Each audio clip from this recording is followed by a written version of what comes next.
You're listening to a podcast by the Center for Action and Contemplation. To learn more, visit cac.org. Greetings. I'm Jim Finley. And I'm Kirsten Oates. Welcome to Turning to the Mystics.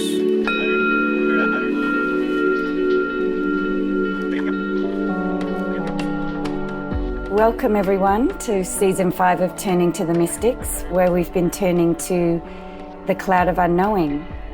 And I'm here with Jim, and in today's episode we're going to be addressing questions that have come in from people listening to the podcast. Welcome, Jim. Yes, thank you. Good morning. Yes, good. Well, we received a lot of amazing questions and reflections and notes of gratitude. So thank you, everyone who made the effort to send something in. And Jim, you were going to start with just some general reflections about what you read. Yes. In reading, I read through all of these a couple times, actually. And first of all, I was very encouraged by it because these are path questions. That is, they're the kinds of questions or the kinds of things that people say who are on this path. And also I noticed this is how we respond here, because there were so many comments and questions. This will be a representative sample of some of the main categories. So some had to do with practice itself, things that come up in the practice questions. Others had to do where it opens up feelings of trauma or feelings of things. There's also a concern about what about other mystical traditions other than the Christian traditions? And also questions about different ways this relates to our life, daily life, and so on, and so on. So we'll be moving through these categories, singling out questions that are representative of that, and maybe some other things besides. But overall, very heartwarming questions, the responses of kind of the sincerity of the engagement. It was lovely. Yeah. Beautiful. And Jim, just a little recap on the cloud, because there's all the questions we've chosen for this episode relate to the Cloud of Unknowing and people who are trying it out or, asking questions about it. So just a little recap that the cloud is a little different. This mystic offers a method of practice, but the emphasis, well, correct me if I'm wrong, but what I hear from you in your teaching, the emphasis is not on the method. It's on the experience of God that the directee is longing for and how to support that longing. Yes, that when each of these mystic teachers that we're doing, notice that all of them up till now, there's no method. Thomas Merton doesn't give a method, John of the Cross, Teresa of Avila, and so on. And among those mystics, what they're really looking for is how your devotional prayer and sincerity in prayer, on what point it starts to become mystical. And so if you want to call it a method, it's how to discern that's happening and how to cooperate with it. See? In Goigo, there is a method. But notice the method doesn't start out as contemplation. It starts out as the foundations in which contemplation occurs. So the lectio, the meditation, and the prayer. And then in that method, the contemplation is this unitive state beyond method, because it's mystical, it's divine. So what you have in the Cloud of Unknowing is right from the beginning, it's a method. But notice, it's like Goigo. It's not a method you just decide to practice. It's a response in the prologue to a taste of mystical love, a blind stirring of love in the hidden depths of your being. So the method is a way to concretize the intention to stabilize in that mystical state. So it's a method in that sense. So it's very similar to, say, artists who have to learn the principles of art school. But those principles are methods in service of the gift of art, which is beyond. Same with poets. There's the discipline of poetry, but it's a discipline in the service of what transcends method. And so, and we're going to see also a very similar method to this when we do the Way of a Pilgrim. The Jesus Prayer is a method, but it's the same kind of method. It's a way to get beyond the closed horizon of conceptual thought and finite feelings into this mystical state. So that's the tone of it. I think that's my understanding. Mm-hmm. Thank you, Jim. I think that's really helpful to ground us as we reflect on these questions together. So thank you for that. I want to begin with a question from Tamsin. And she says, I love turning to the mystics and I'm so grateful to be able to keep listening. I noticed that you're using he, him pronouns when you refer to the author of the Cloud. Given that they are anonymous, would it be possible that you please use she, her pronouns sometimes? I personally have preferred to see her as a female, given that we don't know. Yes. You know, when I'm giving the talks and speaking of God, I always try to go back and forth, like she, he, and so on. And sometimes maybe I should share some reflections on that, on God and gender, and so on. And so where I'm at is the first thing, of course, is we don't know. So whoever the author is, he or she was very careful, chose not to tell us. There's no indication. We don't know. I personally use he because for me what it is this. When I sit and study and read, say, St. John of the Cross, Thomas Merton, we go later, we're going to do Meister Eckhart, and read the men mystics. And compared to what it's like to sit with Teresa of Avila in the interior castle, what it's going to be like to sit with Juliana of Norwich, we're going to do her next.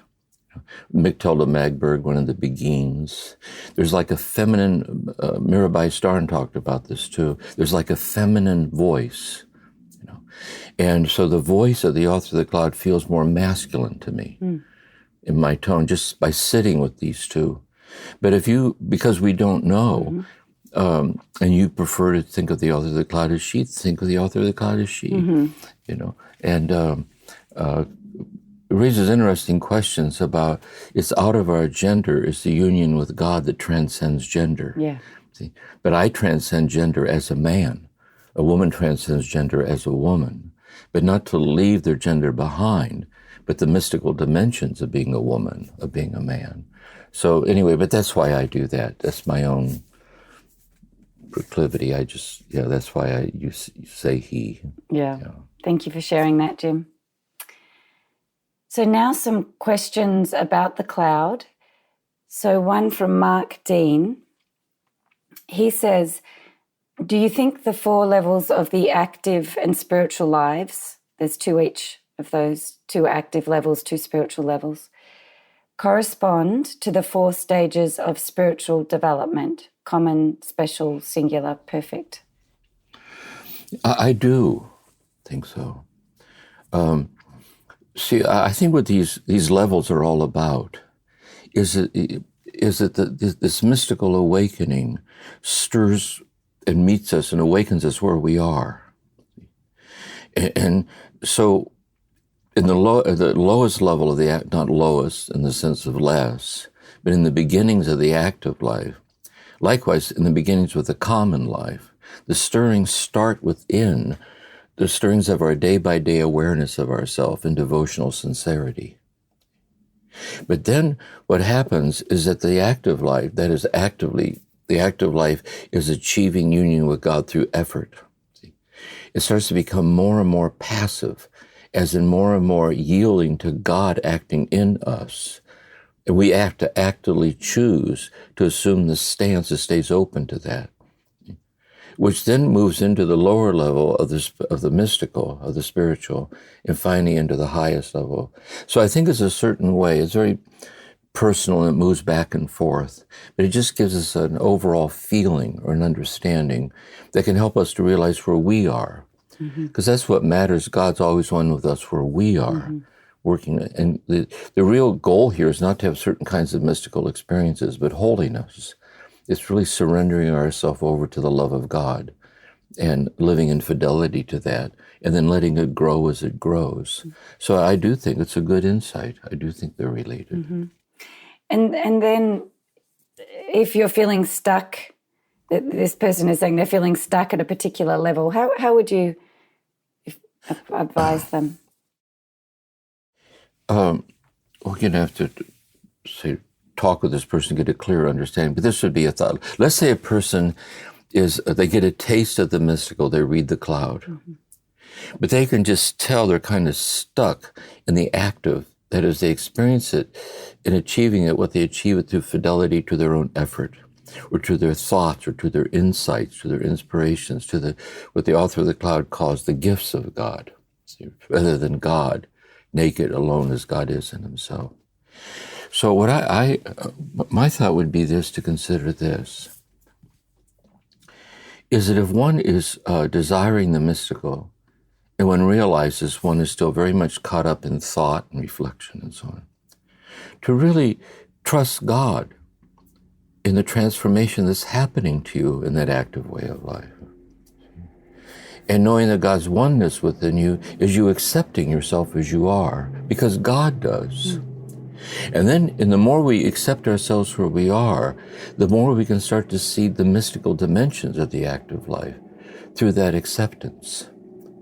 Ever notice when you're in the presence of someone who says they'll love you under conditions you measure up to who they want you to be, it shuts us down. Mm-hmm. When we're with someone who accepts us just as we are, it opens us up to change. And so I'd answer that way, as like being at peace, and like the humility, the path of humility, being like graciously grateful for being in the active life, and the mystery of it, God's oneness with us, and so on. And then if you look real close, you can see the intimations of the depth dimension of that. And it's the subtlety of moving and sensitivity to that is how it becomes more inclusive or more overtly mystical, I think. That feels very encouraging. Very encouraging. Thank you. A question from Patty. When I sit in meditation, I begin by offering my heart to God. I imagine being drenched in God's loving presence. I use different phrases at first: be still and know I am God, or Lord Jesus Christ, Son of the living God, your servant is listening, or I belong to you, something of that nature. But during my meditation, instead of using a word to ground me, I simply sit in the awareness of God's presence. When my mind wanders, I come back to that awareness. My question is this okay? I don't want to be in my head thinking about being aware. Hopefully that makes sense. Many thanks for the wisdom and for all you do. No, exactly. That's just what the cloud is teaching, really. In other words, we start with the word that anchors us in the intention of passing beyond thought into this union with love beyond thought. And so every time thought arises, we keep returning to the word. We return to the word. But as we start to settle into it, we start to settle into this oneness with God in love. And the word falls away as need is not needed. That's why I like that image. We're talking about vultures earlier, others. You see these birds like over the ocean too, the seagulls, you see it, where they ride the thermals. Mm-hmm. You know, they just fly. And then every so often as they lose a little altitude, they flap their wings a few times. See?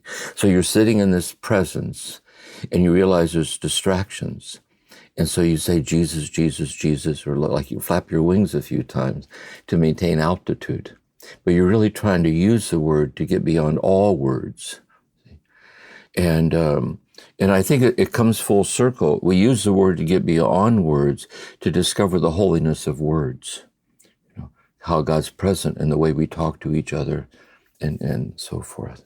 So I think that's exactly what the cloud is suggesting, really happens to us. Yeah. Okay, next I have a question from Sue.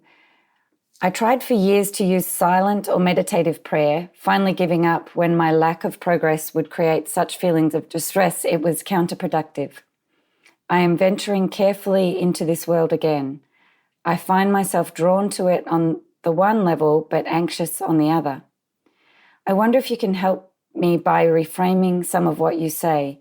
You talk about noticing a thought as it arises, encouraging us to have no judgment of it and not dwelling on it or working it through, just letting it be. That all makes sense. But I find that I do not even notice that a thought has arisen until what feels like quite a time later, when I come back and I'm aware I have followed the thought without even being aware that I was doing so. And so I have missed the chance to notice the thought arise, and now I beat myself up that I can't even do that bit.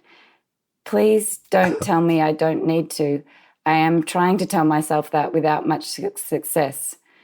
What I am hoping is that there might be a way you could help me find something kind I could say to myself when I come back to being present. Find a way of it being okay, that I lost the path so easily without even noticing I had started to stray. The way you so kindly treat us as listeners, learners, and encourage us at whatever stage we are at makes me think that there is a way of talking to myself which allows for me being someone who can barely hang on to being present for a few seconds, let alone a few minutes. Hoping you can help. Yeah, several things to consider, I think, would be to how would this person understand, how would you understand what it is about being in a kind of a wordless space beyond thought that causes anxiety. And sometimes it has to do with the fear of being unguarded. That if you're not vigilant, so is there a trauma history or an abandonment history? Can I be safe and surrendered over and vulnerable at the same time? Because as soon as I enter into this unguarded space, anxiety arises. So first would be learning where that comes from. And maybe working with the part of the self that gets triggered like that. That it's true that you weren't safe when that happened, but it's like the adult you in God's grace talking to the part that gets anxious. But I'm here for you. See? I'm here for you, and God's here with us, and so on. Another thing to consider is noticing when a thought arises, and then she realizes sometimes that she doesn't notice the thought arising till later. She notices it arises. I think we're all like this. Sometimes I try this once. I used to do this. I used to try to lie awake at night falling asleep, and I used to try to watch myself fall asleep. Mm-hmm. See, so I'm lying there watching. But there's a certain point when you fall asleep, you can't be there to watch yourself falling asleep. See? Yeah. And so I would put it this way. If you're not aware of thought arising, thought's not arising. Like down in the unconscious right now, there's all the stirrings of the unconscious mind. There's a part of the mind right now that's writing the script for tonight's dreams. They're working on the script, setting up the props. It's all kinds of things that are going on. So we're only concerned about what we're consciously aware of. Mm. Next, let's say we then become aware of our wandering mind as we become aware of the tenacity with which it wanders and goes. So I think this is at the heart of this, really. I'm going to say it as a prayer. Say it as a prayer. Is it, Lord God, you understand infinitely more than I do the way my mind wanders, so the way it does. I drift away, I come back, I drift away. But I know no matter how much I drift away, you never drift away from me. See? And you're infinitely in love with me in the midst of my drifting waves. And I'm asking for the grace to put my confidence. I should say this too. I was supposed to leave my phone on because if my daughters call me and I don't answer, they worry about me, that I fell. And so that's not them. So anyway, yes, we were right at the brink. By the way, look at our wayward, we're talking about our wayward ways. See, was the phone call a rude interruption into this lovely moment? See, or was God providentially present in the phone ringing? Yes. The contemplative life in the midst of the world. This is reality. We're always, it's, what's the constancy of the rise and the fall of circumstance? What's the love that's ribboned to the rise and the fall of unforeseeability? And these intrusions have their own lessons to them, I think. Yes, it's very similar to what Sue's describing, which I've experienced many times, where me in meditation, where you suddenly it's somewhere else and you have to come back to your meditating. It reveals us to ourselves. It's almost like saying this as a prayer. Lord God, look at me sitting here. How hard it is for me to do such a thing, to be consistently present. No wonder I'm having so much trouble with everything else. I can't even be here. But I am here as I am. And so really it reveals us to ourselves, because to become aware of how unaware you tend to be is a deeper way to be aware. See? It's the constancy of a love that sustains us in the inconsistency of our ways. I think this has a lot to do with the mystical touch, really, and the mercy, and just what all this is about, really. See, otherwise, it's all us again. See, am I holy yet? Am I holy yet? Think I'll make it before the buzzer goes off? You know, and so we're really opening up that it's impossible. See, but in the impossibility of it all, God achieves in us a union that's infinite beyond what our finite efforts are even capable of, which is what all these teachings are about, how to taste that and live by it. Yeah. What do you think God would be saying? You started saying that prayer, I've got tears flowing in my eyes, and right at the What do you think God would be saying? Well, I think this is it's more from the heart center than the mind. We're touched by it. So the tears, it gets to us, it accesses us in our heart, this heart knowledge, when the mind descends down into the heart. Then we would say, I'd love to stay here, but the damn phone went off. See, and it's almost like it's like I could be so holy if I didn't have to live my life.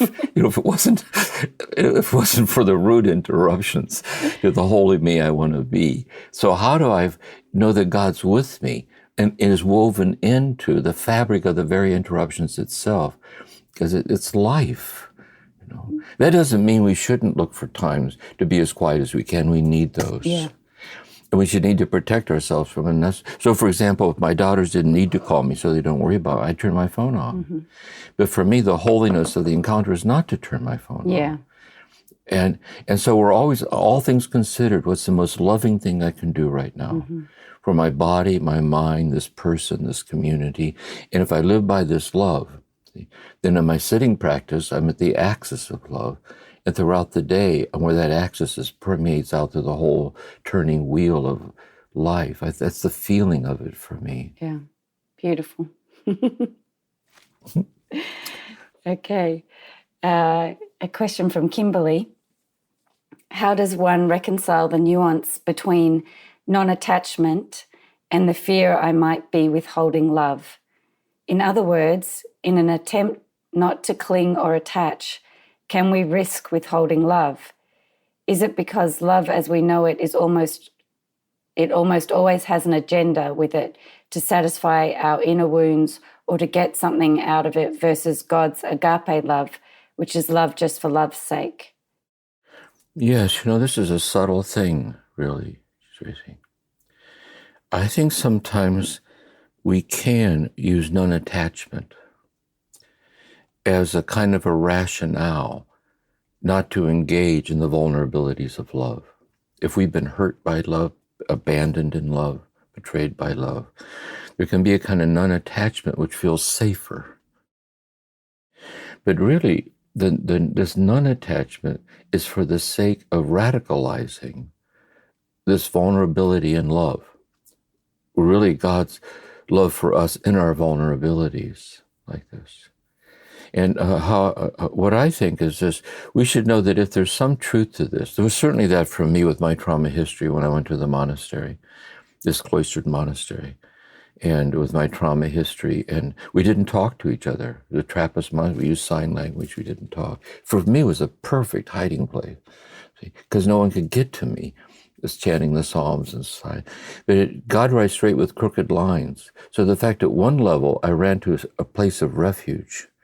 I knew that if I gave myself to God in that woundedness, God found me there and changed my life. See? So I think it's a matter of being sensitive to these. And I really think another fruit is this. How could I ask God to help me to become non-attached from my present understandings of what it is to love and be loved, for the sake of radicalizing my capacity to love and be loved? Am I becoming not less, but more sensitive to suffering in the world? Am I becoming more, not less, understanding of the difficulties another person is going through in myself? And I think it's that bigger question of discernment of a kind of a more kind of habitual state where things are becoming more habitually woven into love sensibilities or sensitivities, and it's a learning curve. You know, you just stay with it, and because even to see this is the path. So even to see it and be concerned is itself a contemplative concern. See, to be with it. You know. Yeah, beautiful.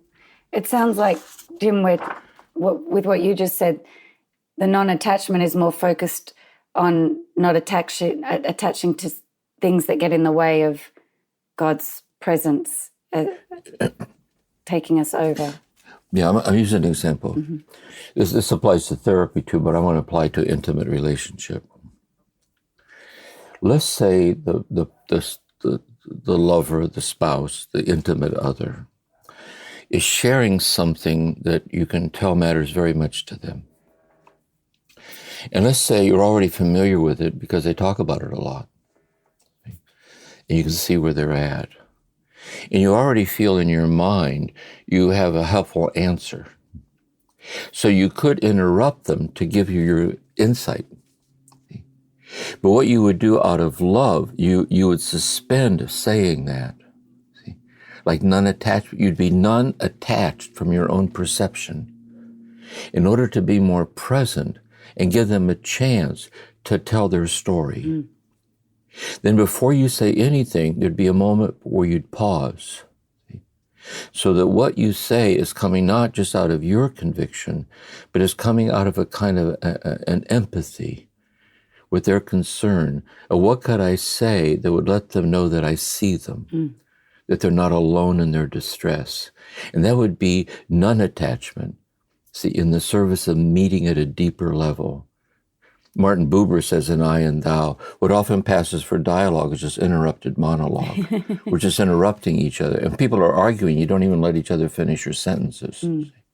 So this non-attachment is suspending our perceptions and judgment in a kind of a sustained attentiveness infused with love, like waiting. But the fruit of it is, it's in the service of and brings about this deepened capacity to be more present.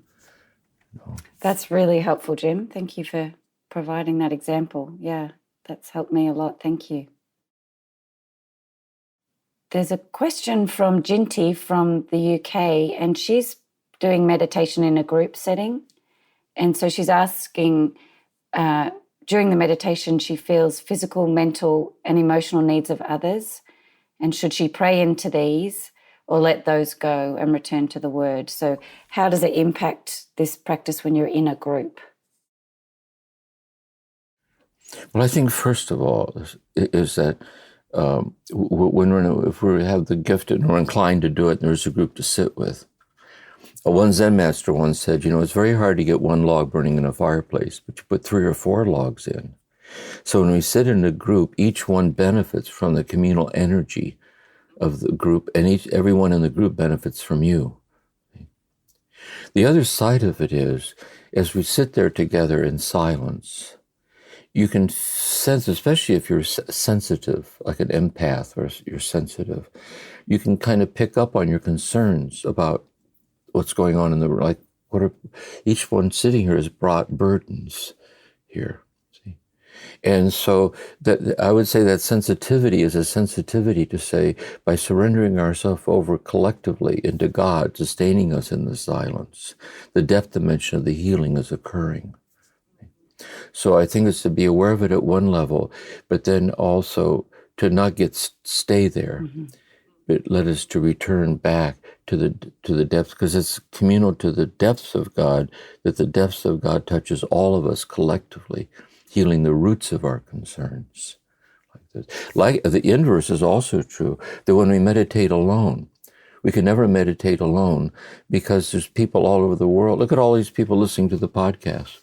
And we meditate alone in our homes, but when we're alone, we're not alone because we belong to a community of seekers, which isn't dependent upon physical proximity. It's not dependent upon being together. So we're all interconnected to each other in our solitude.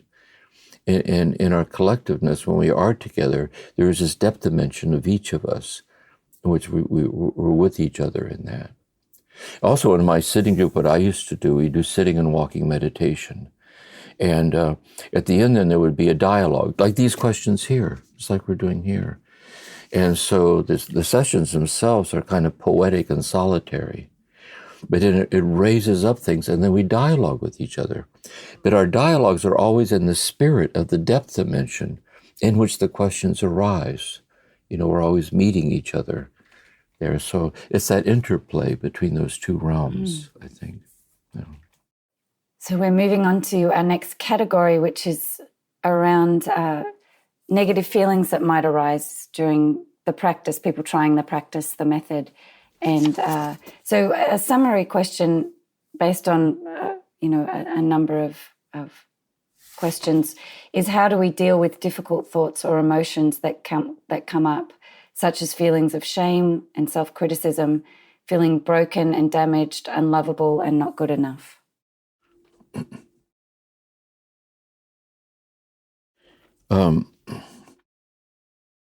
Yes, again, say that when we engage in practices like this, like wordless practice, breath awareness, there's corollaries in yoga too, in zazen and different things. But in these wordless practices, contemplative practices, what we're doing at the psychological level is we're lowering our defenses. Because normally we're defended by the thoughts that we're having, our concerns that we're having. But when we let that fall into the background, what comes welling up are the things that we carry around inside of us. So it depends on the intensity of what they are. At one level, which is what often happens, you're aware that a memory comes up or a feeling with it around shame or fear, whatever it is. It's just like everything else. You're aware that it's arising. You would notice that there's aversion to it. And you might be tempted to push it away, but you don't push it away. Instead, what you do is you return to your word, which concretizes yourself in this love that's loving you through and through and through, shame and all, fear and all, anger and all. You do that. But then after the sitting's over, then you go back to it and say, what is it here that's going on with me? Because maybe the traumatizing events have long since passed, but they got inside of me and they live in places in my body and they get activated and come out. So how could I tend to the unfinished business of my woundedness? And how could I deal with it? And that would depend on whatever. Yeah, and therefore, in that level, it's a gift when that happens because it increases self-knowledge. But on the other hand, if there's a history of trauma, and also if there's problems in getting lost in intense emotions, you're having a hard time getting out and getting overwhelmed and so on, always safety first when it gets that way. So you don't practice this way. It's too unguarded. And instead return back to the Lexio. Return something that has more structure to it. And God's infinitely present in that. Every word of Jesus, God's infinitely present in listening to that, taking it in, reflecting upon it, spiritual teachings and so on. And stay with the more structured form. But again, insofar, based on what the details are, you get help with that. To deal with that. And that's what you're taking care of yourself. And taking care of yourself is you're joining God, who gave your life to you as a gift, to cherish and watch over and take care of, and so on. So those are some perspectives I'd have. Thank you, Jim. Ralph adds to that question by saying that the anxiety is spilling over to when he wakes up in the morning. So he says, now I wake up with anxiety, I pause and sit with it, and it turns into intense feelings of shame and unworthiness. So I sit with these feelings with compassion and care. It is very intense, but I have experienced how eventually these feelings ease up and get up. And so his question is how to best continue with learning to accept what I am experiencing and have the faith that I am a beloved son of God and am truly loved. Yes, for a long time, there's this hypnagogic state when as you're drifting off to sleep. I think it's another name for when you're waking up. And it's an unguarded moment.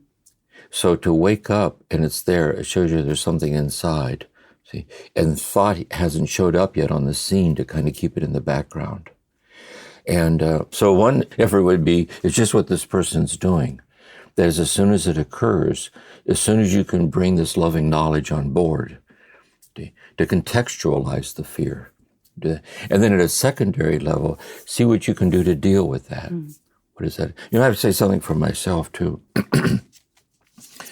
When I was with Maureen, when I was just going through the 5 years of this intense therapy for my own trauma, she would fall asleep like right away. And I would carry my little transistor radio with me into the bed in the dark. I put in earphones. There was a program here in LA that played spiritual talks all night, Krishnamurti and Alan. And I would listen in the dark on my earphones, because being alone in the dark was too much what it felt like being a little boy when I was powerless, when I was being traumatized. And I needed a human voice, not to. And so that's the intimacy of internalized trauma. But the inverse is the intimacy of internalized spiritual awakening, and where those two realms touch each other, like the alchemy of it all. So, yeah. Yeah. Thank you for sharing that, Jim. This is a question from Jillian. My question is, how can the cloud of unknowing guide the healing of memory as we reflect on the experience painful losses in our lives?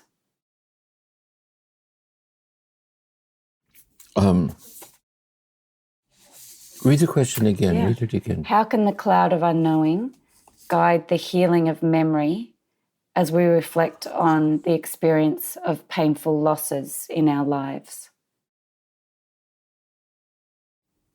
Well, this is one approach that helps me. It's like two phases to it. Let's say that painful memories are on a horizontal line of our experience of ourselves in our passage through time.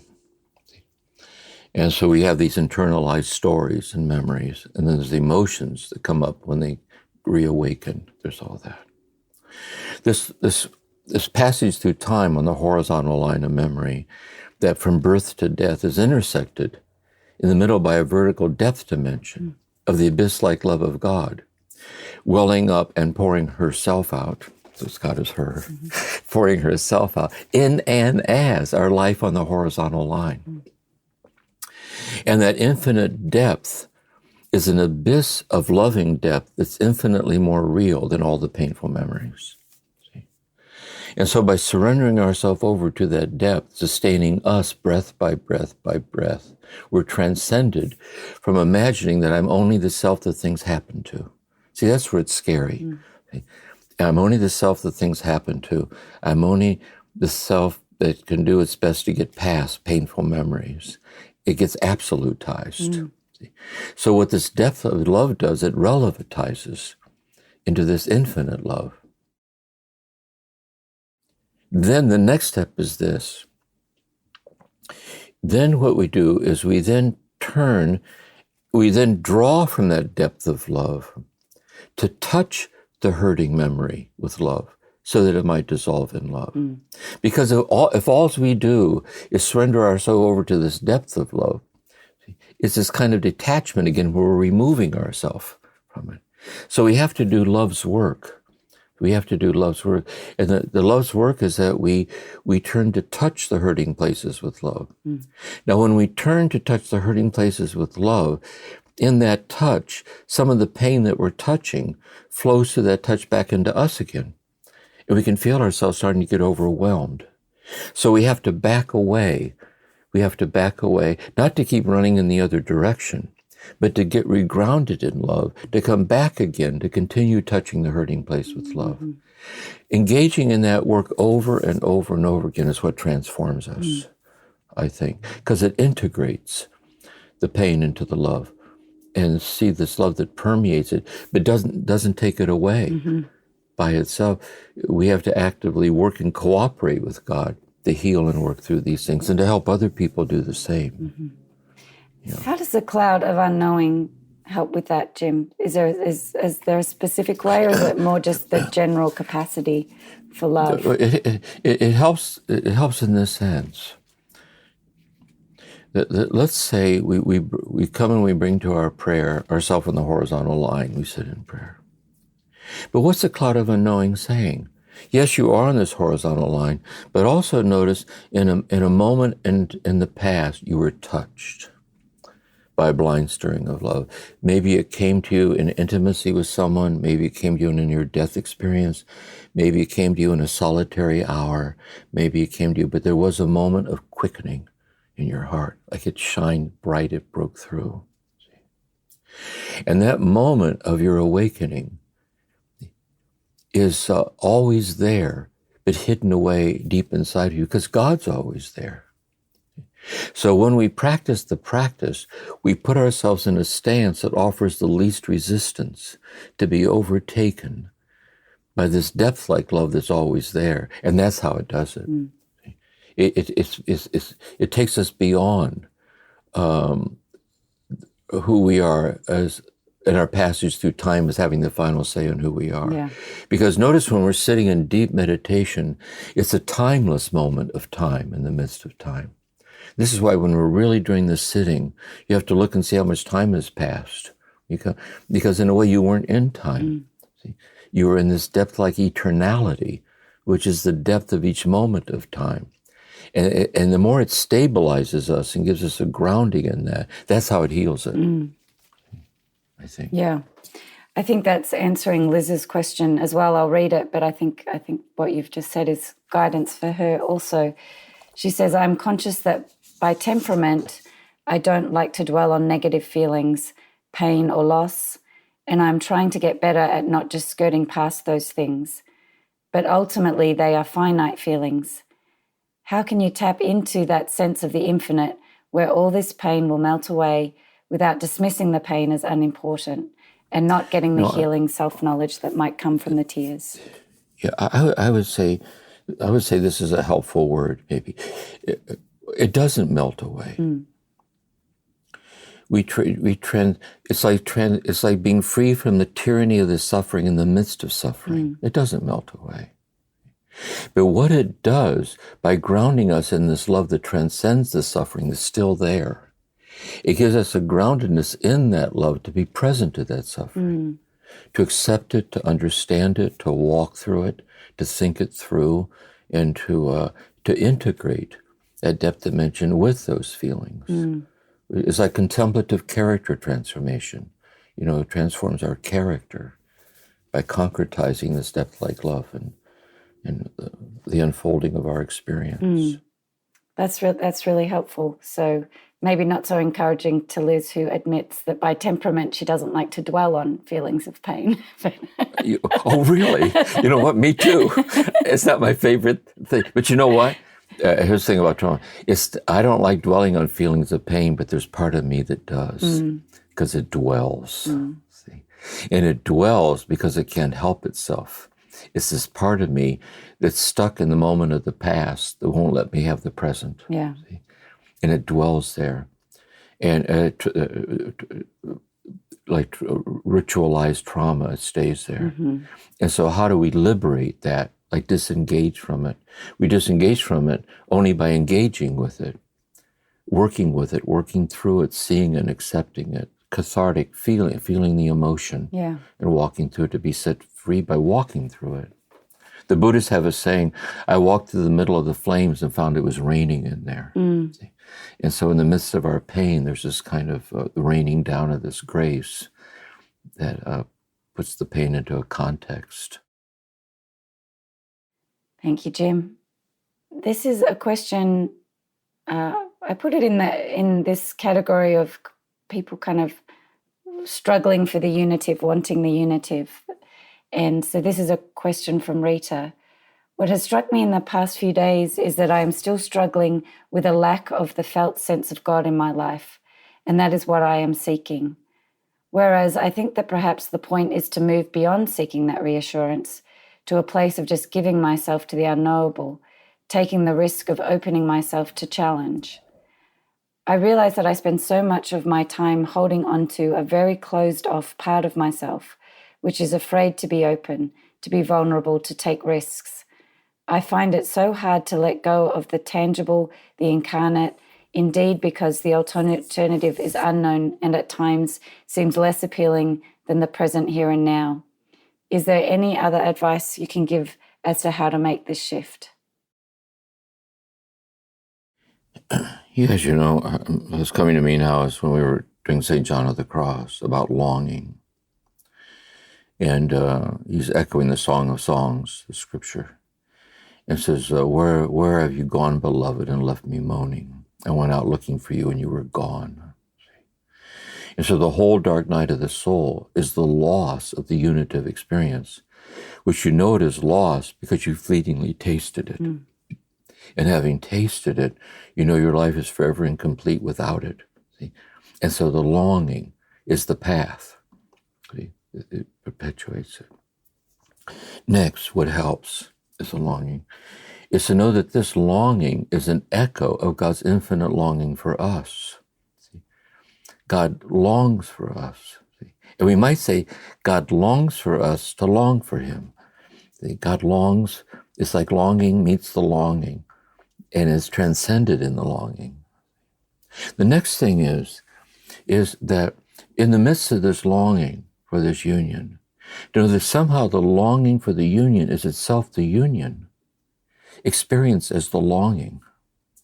And this is where you get to the second part about accepting the longing. There is this imperative to consummate this longing that I don't understand. And by my finite efforts, I'm powerless to consummate it. And therefore, I sit in my powerlessness, in my finite abilities to actualize this infinite consummation that I long for. And by sitting quietly and patiently with all my heart, the consummation we long for arises. And I think it arises unexpectedly, like we didn't see the nearness of it. That's why I think we might start crying, or we might start, it silences us. We're blindsided by its nearness.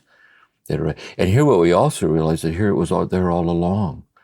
The unitive mystery is alone was ultimately real. It was just hidden and buried under internalized this and that. And so that's experiential salvation. I mean, that's really the thing. And it's so different how each one of us experiences that. Sometimes it's very, very subtle.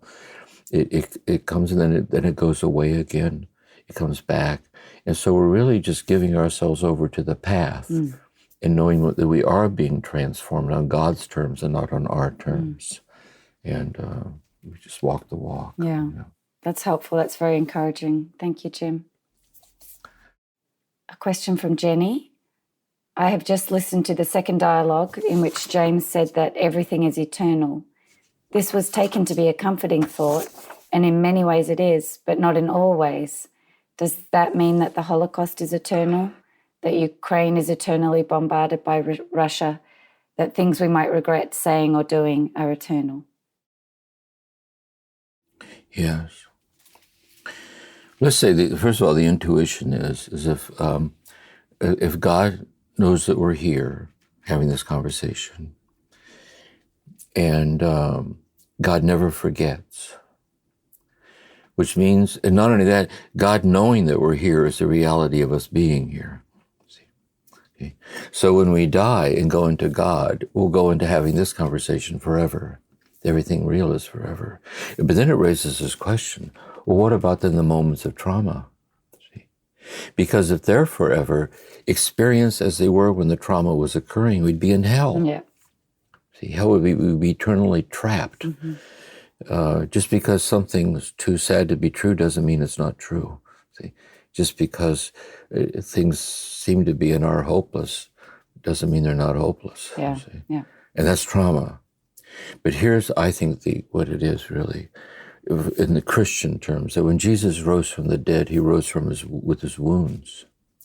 So it's the eternality of suffering conquered by the infinite love of God, which is glory. And so it's the glory that's there. So the wounds are there, but they're transfigured. They're transfigured in this love. And I think that's the mystery of it. What we're trying to realize now, I think, in sitting prayer, is that even now is transfigured in love. See? And so freedom from the tyranny of suffering in the midst of suffering. See, what is it? Like Merton, it is not subject to the brutalities of our own will. There's something that's, Jesus spoke of finding the pearl of great price hidden in a field. See? And that pearl of great price is being invincibly loved by this infinite love that loves us so at every moment of our life, including the moment of our death. So we're trying to find our way to that, to be mystically present to the unfolding of circumstances. And, it's a mystery. Yeah. Take a breath after that one. Yeah. Thank you, Jim. That it is the mystery of the cross. I've heard you say that a number of times. That really brings that to life. That mystery. Yeah. And that's why I say too, I think in the Christian language, that we tend to think of the life of Jesus, the death of Jesus, and the resurrection of Jesus as three phases. And that's how they're presented in the story, because that's how we experience it. But what if the life of Jesus, the death of Jesus, the resurrection of Jesus are collapsed as the true nature of every moment of our life? Because notice, every moment of our life is a moment that's passing. In other words, in this present moment, I'm aware that I just passed beyond the moment that just was. But unless I passed beyond the moment of just was, I couldn't have entered into this moment. And this moment is opening out upon the moment that's coming right towards me. And so unless I let go of, or reality is me letting go of, into the next moment. And so every moment is life and death. And that's inhaling and breath awareness too. That's the depth, the eternality of the fleetingness of the true nature of the present moment, I think. And notice how a lot of trauma is being stuck in the past. Yeah. And a lot of it is anticipatory anxiety about the future. So we're so concerned about the future, so burdened by the past, we don't get to be present. Yeah. But the present is a fleeting present. It's the eternality of what's perpetually fleeting but never passes away. And we're trying to find our way to the sense of that, I think. Yeah. Yeah. This is a good timing to ask Pam's question, which is to you, Jim, what is your experience of feeling the presence, love of God during contemplation as a result of your many years of this practice? I guess I'd put it this way. For me, now the last number of years has been this way for me because it's gone through phases for me since I was in the monastery, really. Here's what it is for me, I think. When I was in the monastery, I was in silence for 6 years, chanting the Psalms and this. And what it felt like to me in this pervasive silence was somehow dropping down into the presence of God. The presence of God, that's the infinity of the sun moving across the sky, of me inhaling and exhaling, of me looking this way and that. The God's the infinity of the concrete immediacy of the unfolding of things. And in that silence, I was able to be habitually established in like the God nature, the nature of every moment. So what I feel when I get up in the morning and write 6 hours a day about things like this, the Cloud of Unknowing, or my book.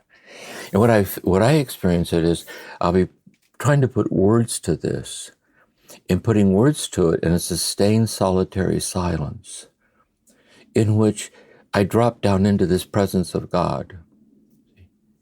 And I become kind of unexplainably, I can't explain it. It's like, I can't explain it. It's like God, it's like God's intimately giving herself away in the intimate immediacy of the concreteness of me sitting there, just as I am. And I can get up and walk around, look out the door, and knowing that underneath it all, it's like that for me. That's what it is. And then I also know that when I'm not that way, sometimes I'm not, because I'm upset or sad or something, I then know that God's infinitely present as me not being there. It has its own role to play. Sometimes Maureen and I, we thing on the kitchen used to say it was a stone and it had carved in it, our love is rock solid. And sometimes we get in arguments. And we'd have a talk and say, it's so important that we're not exempt from the human experience. See?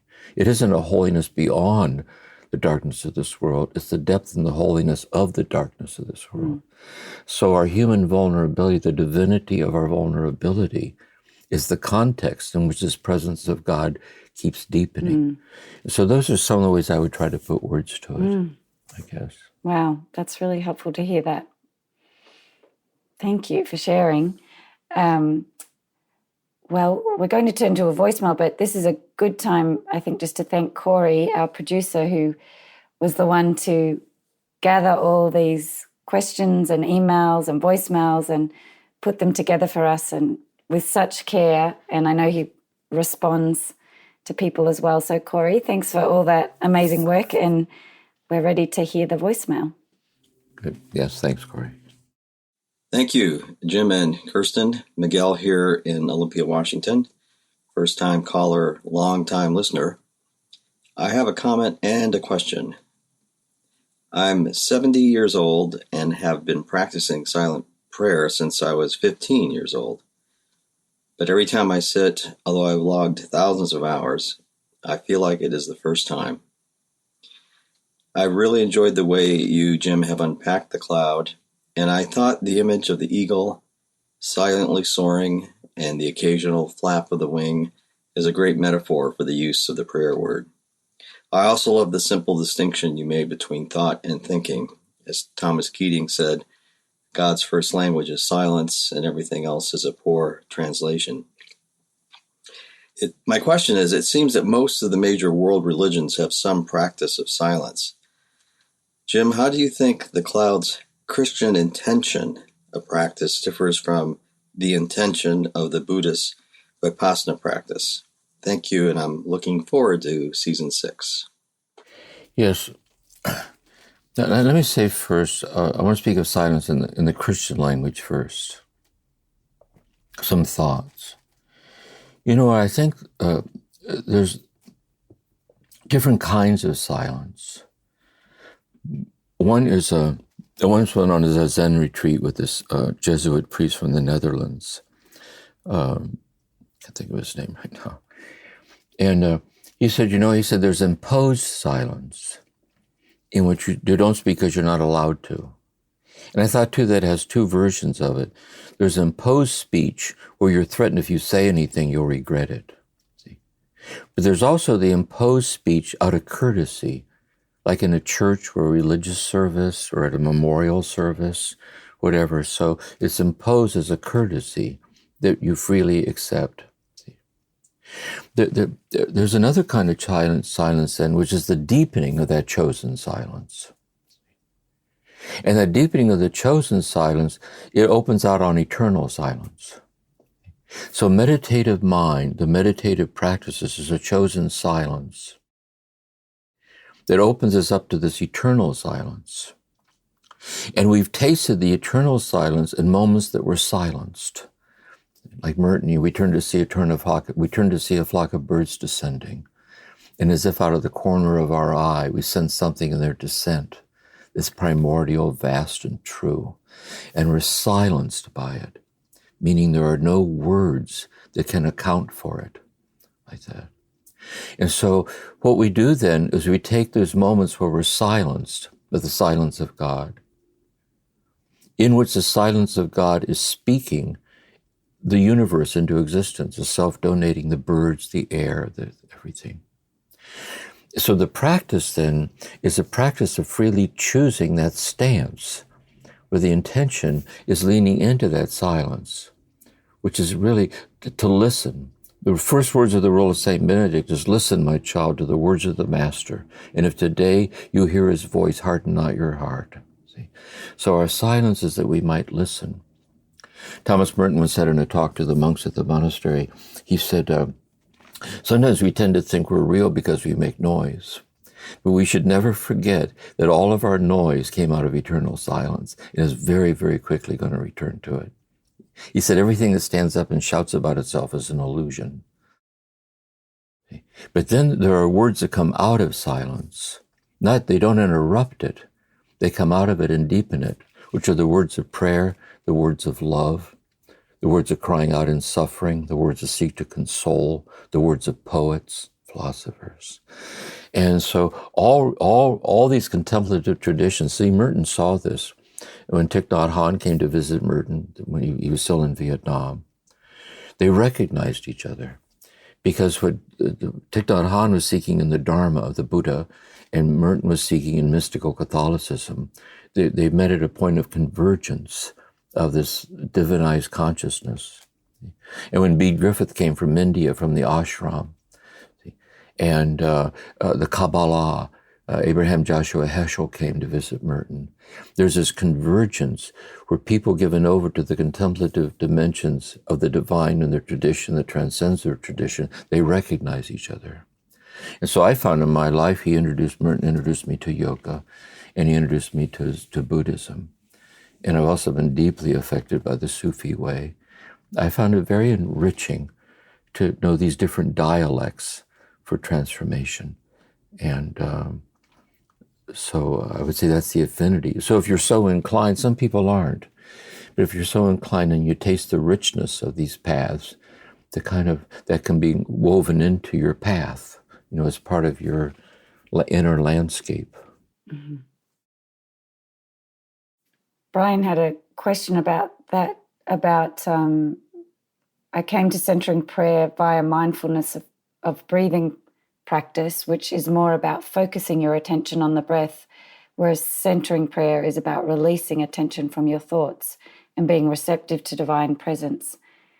I'm wondering if you have any guidance on wise ways to combine the lessons of the mystics and centering prayer with mindfulness, present moment awareness. Yes. This is my understanding, but I say this because it's not my tradition. I was more influenced by Zen Master Dogen and the Soto tradition, which is different than the Vipassana tradition, so I can't speak of it experientially. But this is my understanding of it, that yes, Vipassana practice is mindfulness of thought arising. But just like the 7 steps to right mindfulness, the 8th path of the Eightfold Path of the Buddha is right concentration. So we begin by focusing on thought. But what happens as it deepens, that you as the observer of the thought and the thought that you're observing mutually disappear as the Dharma field itself. See? That as long as you're still there to observe it, you're still on the way. See? But when you pass into thought, into an awareness that transcends thought, that's revealed in thought, that's my understanding of the enlightenment experience. Otherwise, yeah. Mm-hmm. There's a Buddhist story in The Gateless Barrier. It's a lovely Buddhist text. And this person has this awakening, this mystical awakening. And he's sitting there in the community telling the Zen master about this awakening. And there's a boy standing in the doorway, that helps the community. And the master says, what is it, that you've been awakened to? Like, bear witness to it. And he points to the little boy. He says, ask him, he'll tell you all about it. Mm. See? So it's like that. It's that kind of beyond, what I mean? It's that's a thought. Those are words, but they're words that bear witness to a unity beyond what words can say, which is spiritual language, really, I think.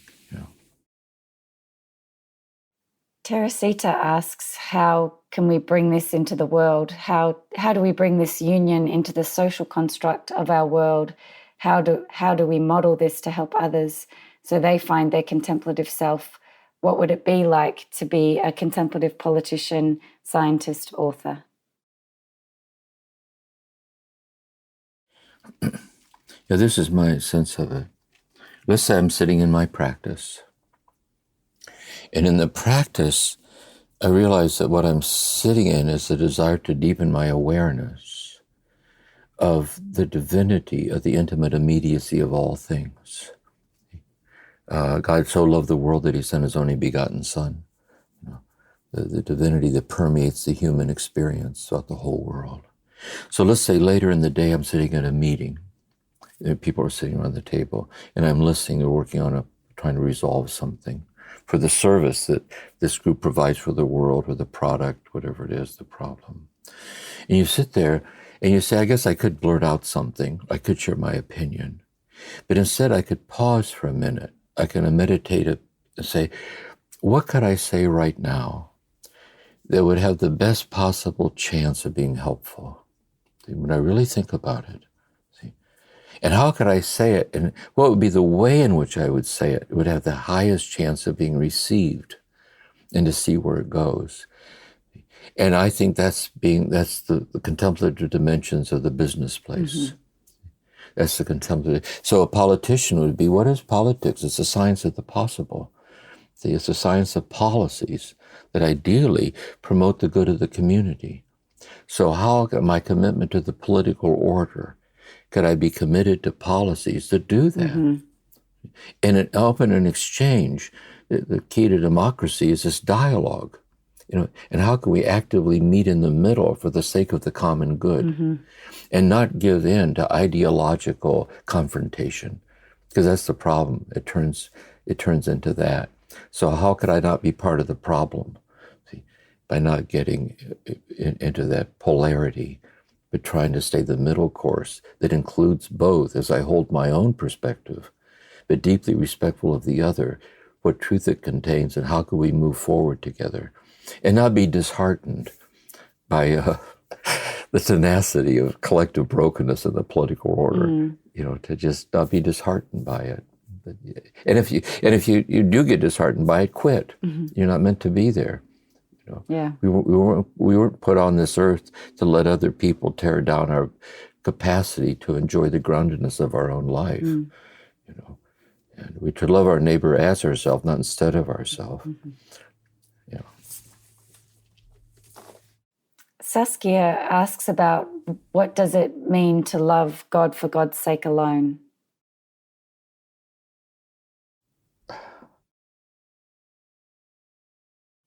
And the author of The Cloud of Unknowing, he says, well, what is this cloud? He poses a question, the reader is asking a question. And he says, I don't know. Is your very question draws me into the cloud I'm inviting you to enter. See. So how I might put it this way. I would say it's a way of being in the presence of a love that is loving me into the present moment. To be at the deathbed of a dying loved one, it's very clear our next breath belongs more to God than to us. And I'm sitting in the presence of this love that's giving itself out as every beat of my heart. It's pouring itself out as the unexplainable miracle, the immediacy of myself. And I can be so touched by the nearness of this generosity, and this is where I'm silenced. I lean into letting it have its way with me. I lean into letting it have its way with me, that it might transform me into itself. And that's how I would try to, it's precisely what you can't say. That's why I think contemplative spiritual direction is two people sitting in a room together, dialoguing about what neither one can say. Mm-hmm. See? But they recognize in the intimations of the longing, see, what it is that's being discussed. And I think when we listen to these mystics, it feels that way. You know what I mean? You just get this feeling that these people, they're people for whom everything they say counts, because it's coming from the same place and with the same intention to help us find our way to this, so that we might in turn pass it on to others. Mm-hmm. Last question, Jim, and you used this phrase earlier, so I do want to just get to this question before we finish. Helene, I think it is, says, in a recent episode you mentioned the contemplative transformation of personality. I wonder if you could discuss this further.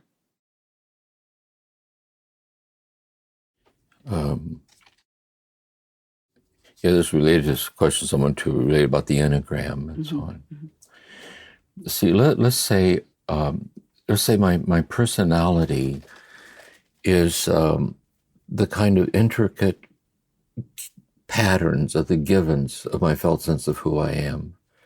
It's my temperament, my style, my sensitivities, my lack of sensitivities, the things that attract and draw me and fascinate me, the things that I'm working on, not just what I'm working on, but the way in which I work on the things that I'm working on, my personality.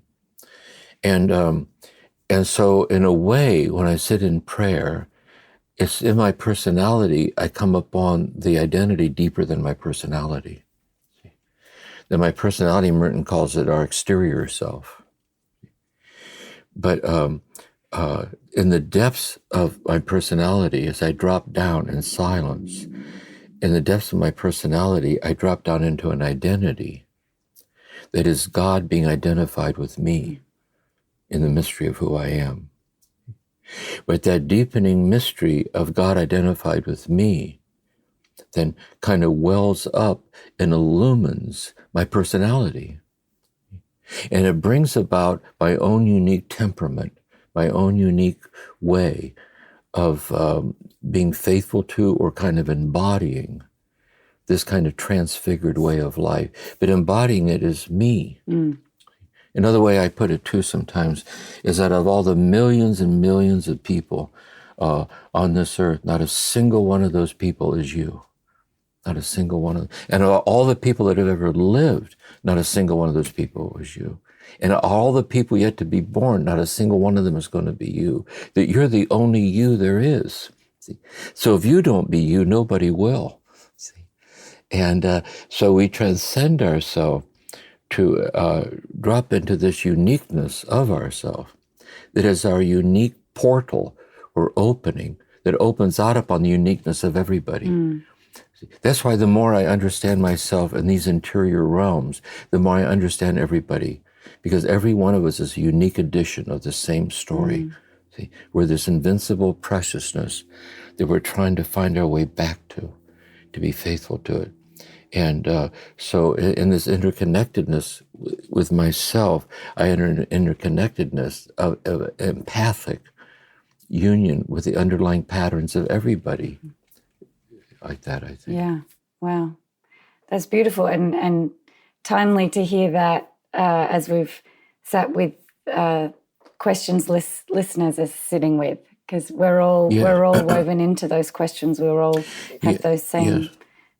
Yeah, another thought too I have is haikaitas. Duns Scotus had this idea, Gerard Manley Hopkins was struck by this about thisness, that each leaf is alone the leaf that it alone is. See? And so the divinity is the uniqueness of each twig and leaf and pebble and stone and us. And notice too, if you've loved someone very, very much, as someone who's passed over, a spouse or a grandmother or a grandfather, when you look back, what's endearing about it? It's the way they laughed, you know. There's a certain way they tended to say things, you know.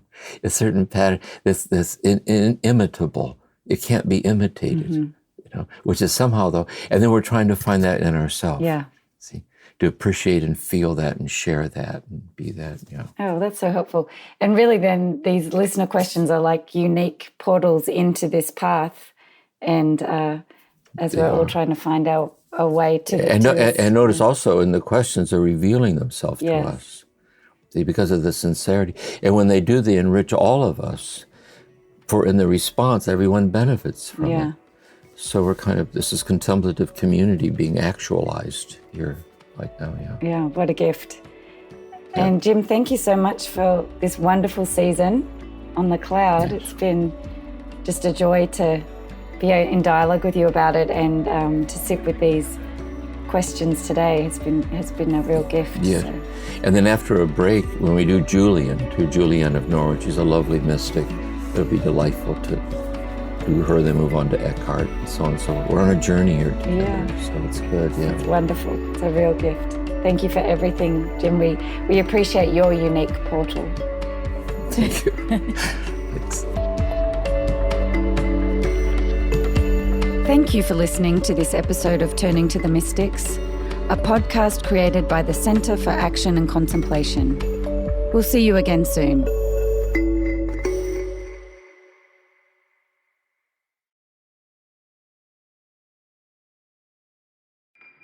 Do you feel called to walk a more contemplative path?